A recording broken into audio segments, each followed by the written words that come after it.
And so, on something very interesting, it does seem like Tyla is facing backlash after she won an Afrobeats award at the VMAs, as most people suggest that she's neither an Afrobeats artist nor does she make Afrobeats. But for some reason, some songs are being termed Afrobeats. Some artists are being termed Afrobeats, but there are not. You know? And then we now see some guys outside of Afrobeats picking up these awards and it's making the real Afrobeat artists look as though, what is going on? Are we joking around here or something? No, we're not joking. First of all, let me get this clear. In the past, when we started, Afrobeats was termed an umbrella genre of music, but now no, it is not an umbrella term. It is strictly a genre of music that should be appreciated. That of course started in West Africa, Nigeria, and Ghana collaboration.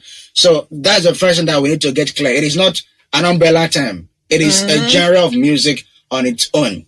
Now, as I was talking about how South Africa, we had guys from South Africa saying, "Yo, we are not under this umbrella. We are not Afrobeats. We have our own genres of music, house music, deep house, amapiano, jigong, all of them, plenty. So we don't want to be squeezed under this. So we said, okay, no wahala. We are strictly Afrobeats from West Africa. So do yours. So big up to MTV Best. MTV Video Music Award. Last year, of course, they brought out this category, Best Afrobeat. Rema won with a single "Calm Down" featuring Selena Gomez. And this is the second time we're having a nomination under this category. And first of all, we've had guys like Usher and Fuse being nominated. Asta and Giveon, Last Heartbreak Song being nominated. Big up to, of course, amazing songs. But Tyla emerging the winner is what I think is not adequate. Which is what Ken was about to say that. This matter was seemingly so controversial that Joe Biden even had to play an audio from Thames suggesting that Afrobeat is strictly Nigerian and that South Africans make amapiano. For a certain purpose. It's for the Nigerian people. Now, if you like Afrobeats from the outside, do you understand? You This is Tim's on the Breakfast Club. Join us in the enjoyment of it. But Afrobeats was tailored for Nigerian people originally. I'm sorry. Do you understand? It uplifts the Nigerian people. Do you understand? So I wouldn't look for something. If I'm looking for something in reggae, I cannot expect to find the same thing in Afrobeats because it's not tailored for the same people. So Afrobeats originated in Nigeria? Yes. I didn't know that. You didn't know that? He's a DJ. No, when I would go to South Africa, you just hear the music. But South African is amapiano, Afrobeats is, and South Africa has other genres, but Afrobeats is not South African. Y'all got all the biggest artists too. Yeah, Afrobeats is Nigerian. That's standard. What that mean? It means this won't be the first time or the last time that you hear something like what I'm saying. Just bookmark it. That's what it means.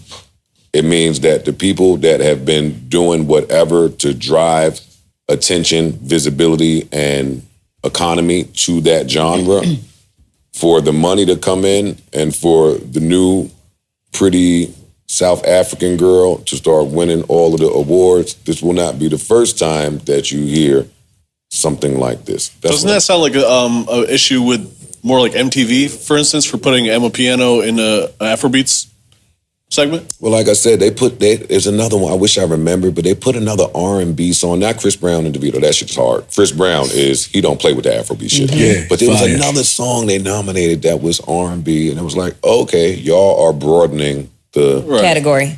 The category and the nominees here. Right. And congratulations to her, Water's Water, and I love her album. I absolutely love her album. She has a good album? But it's a great album. But if she is going to maneuver out here, I think that she should learn what? If you had an opportunity, I think it takes a lot of time to adjust to American culture and really truly understand it. You can't just observe it and then just be like, oh, okay, I get it. Especially if you are from another country and just systems and values and just whatever else is just slang. Exactly. It's like literally a part of your DNA. The observation of American culture takes a really fucking long time to truly understand. And I'm saying this from the standpoint of somebody who came from Canada, and people are like, oh, it's just the friendly neighbor to the north. no, it's a fucking different country. And it took me a while to adjust to American culture and understand just how nuanced it was. You know what I'm saying? The same way we don't understand their culture. Yeah. Like, and don't care to either. Exactly. We go there and put accents on and say funny things. To top it all up, it does seem like Joe Biden directly referred to Tyla as a blunt. Word color to describe herself. She is from South Africa. Sure. This is a country that just basically got rid. Well, I mean, This girl is a plant. Get her the fuck out of here. This girl's a plant. I just think the expectation on her to be completely sophisticated and know how to speak and what to say and it be perfect all the time. I think the expectation is just ridiculously high. And if she's a plant, why doesn't she have the people around her to help her navigate through media? She does. She does have those. But then obviously whatever she said was offensive to some. Because the reason it was offensive. All right, so I don't remember what she said. I'm about to tell you. In South Africa, they have literally, classes on how they define. Yes, I'm aware of that. People based on their ethnicity, and et cetera, et cetera. Yes. How we use the word colored in America is to represent black people. Yes. In South Africa, the word colored means that you're mixed. Oh, okay. It's of like a mixed descent. So she's saying colored based on what her definition of colored is versus the United States definition of what colored is. Mm-hmm. Okay. You understand what I'm saying? I understand. So over here, lost in translation. like when Mel said in Canada, they don't necessarily say, or in other countries, they might not necessarily say I'm black. They'll say, yo, I'm Swedish. They'll use their ethnicity to as the definitive thing about where they from. Got it. You get what I'm saying? Because black people come from all over the world. True. So here, though, we don't do that. Got it. You understand what I'm saying? Yes. So I just think I think she hide behind that South African shit a lot. I don't think so. She's South African. She's so South African. She is so South African. You would have to educate me on what the so South African means. This matter actually stirred controversy because on the other side, there are a lot of people who are agreeing to the fact that Tyla is not an Afrobeats artist and she doesn't really deserve that award. Whereas on the other side, there are people that are pointing out the fact that she has self-mentioned the fact that she's not an Afrobeats artist and that there's a tendency to group all African artists under Afrobeats. And this was during her acceptance speech. The global impact that water has had on the world just proves that African music can be pop music too. Yes.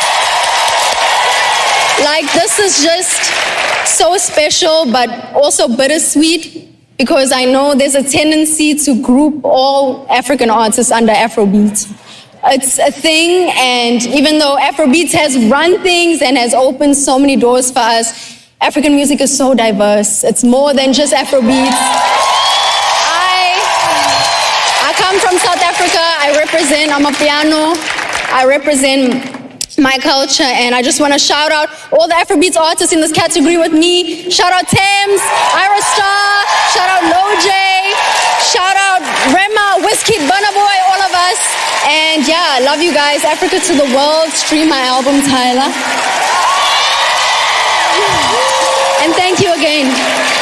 However, something that remained tricky was the fact that if she doesn't believe that she's an Afrobeats artist, then why was she in an Afrobeats category to begin with some people not being sure whether or not to attribute the blame to her label or the VMAs. And essentially, it does seem like a lot of people are suggesting that there's just a lot of pressure on Tyla and that a lot of people are being unfair. But of course, you guys let us know what you think about this, and the artist sponsor for this video is Kid Wilding from Cape Town with the song Steppin', which you guys can play with the links in the description. I got tools for these niggas, try me to run, get cut like a scissors. I got baddies, I'm baddies, but what if I'm crying to me? She want me to ring her. To the day that I die, I'ma ride on the beach like I'm your Merc and a Beamer.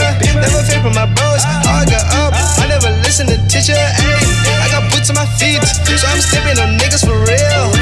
Should I spin like a bee, or eat up the game like a meal? I know she dabbing a good for my piece. Focus the money and lay the feels. Deciding on India or signing a deal. Maybe a cousin from Nesty or Reese.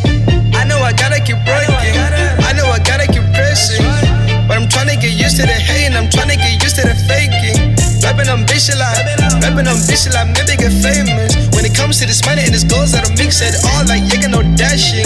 Homie talk tough online, then I met him real life just to find out his acting. My bitch really go hard like match beat snares and keeps connecting. Let's see how long it lasts. to me, but I'm still rapping. All I want right now, big cash, ain't taking no else. Tell him I'm fasting.